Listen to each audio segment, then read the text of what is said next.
நம்முடைய பிதாவாகிய தேவனாலும் கர்த்தராகிய இயேசு கிறிஸ்துவினாலும் உங்களுக்கு கிருபையும் சமாதானமும் உண்டாவதாக. இன்றைக்கு நம்ம என்ன தியானிக்க போறோம்னா, சங்கீதம் 55ல கர்த்தர் நீதிமானை ஒருபோதும் தள்ளாட விட்டார். இதை குறித்து தான் வேத வசனத்தின் அடிப்படையில் இன்றைக்கு நான் உங்களோடு தியானிக்க போறேன். இந்த உலகத்துல வேலை பார்க்குற இடத்துலையும் சரி, குடும்பத்திலையும் சரி, யாரை நம்ம அதிகமாக நேசிக்கிறோமோ, யாரை நம்மை நம்புகிறோமோ, அவர்கள் நமக்கு விரோதமாக எழும்பும் பொழுது இந்த வசனம் நமக்கு நினைவு கூறுகிறது. என்ன வசனம்னா, சங்கீதம் 55ல என்னை நிந்திக்கிறவன் என் சத்துரு அல்ல, அப்படி இருந்தால் நான் சகிப்பேன். எனக்கு விரோதமாக பெருமை பாராட்டினவன் என் பகஞ்சன் அல்ல, அப்படி இருந்தால் நான் அவனுக்கு மறைந்திருப்பேன். நான் நம்பினவனும் எனக்கு சமமான மனுஷனும் என் சகோதரமாகி நீயே அவன். சங்கீதம் 41ல என் பிராண சிநேகிதனும் என் வழிகாட்டியும் என் அப்பத்தை புசித்தனவனும் என் மேல் தன் குதிகாலை தூக்கினான். இதுதான் இந்த உலகத்தினுடைய அன்பு. யாரெல்லாம் நம்ம மேல அன்பு வைக்கிறோமோ அவர்கள் நமக்கு விரோதமாக எழும்புவார்கள். அதுதான் இந்த வசனம் நமக்கு நினைவு கூறுகிறது.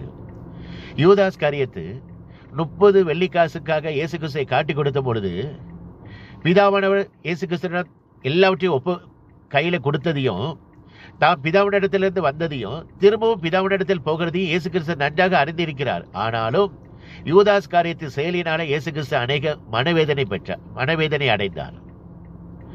யூதாஸ் காரியத்தை காட்டி கொடுத்த போதிலும் அந்த ரா போஜனத்துல யூதாஸ் காரியத்தை அந்த ரா போஜனத்தில் சேர்த்து கொண்டார்.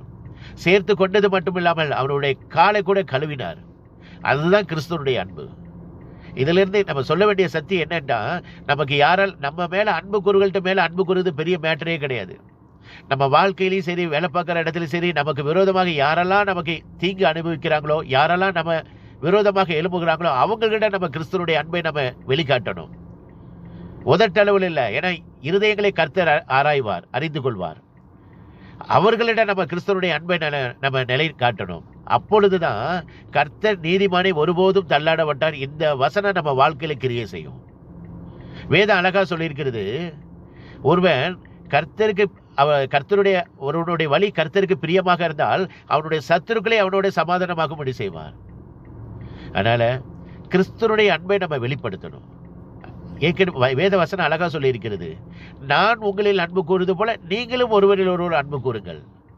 நீங்கள் அன்பு கூர்ந்தால்தான் நீங்கள் என்னுடைய சீசராக இருப்பீர்கள்.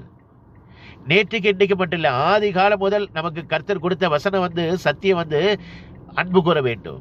இன்னைக்கு நம்ம கிறிஸ்துவனுடைய அன்பை நம்ம வெளிப்படுத்துகிறோமா? அதை நீங்க தான் சிந்திக்கணும். இந்த கிறிஸ்துவனுடைய அன்பை நீங்க வெளிப்படுத்துங்க. கர்த்தர் உங்களை ஆசீர்வதிப்பார். நம்மளை ஒருபோதும் தள்ளாட விட மாட்டார். இயேசு கிறிஸ்து சீக்கிரத்தில் வரப்போகிறார். உங்கள் பாவத்தை விட்டு மனம் திரும்புங்கள்.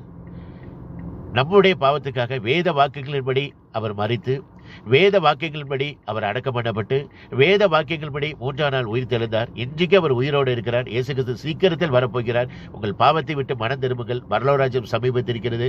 கர்த்தருக்கே மகிமை உண்டாவதாக. ஆமேன். அல்லேலூயா.